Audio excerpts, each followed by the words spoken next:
Welcome to this training video. It will teach you how to use the Scope app to get still displays of repetitive transient events, such as hits with a modal hammer. Let us assume that the amplifier and channel configuration as well as the scaling settings have already been made. Right-click the wallpaper and select Scope to launch the Oscilloscope app. Click the gear button to open the setup panel. Click the vertical button to open the channel selection.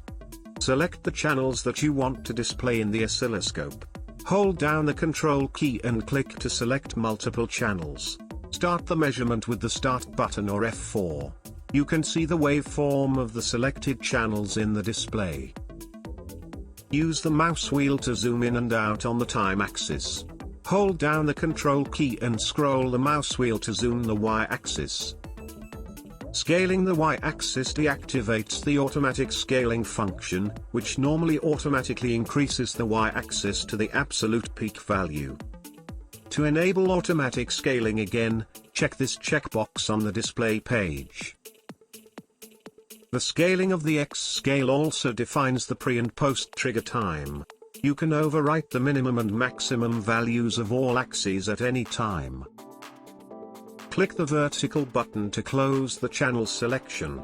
From the selected channels, select the channel to be used as the trigger source. To capture repetitive events such as modal hammer hits, select normal as the trigger mode.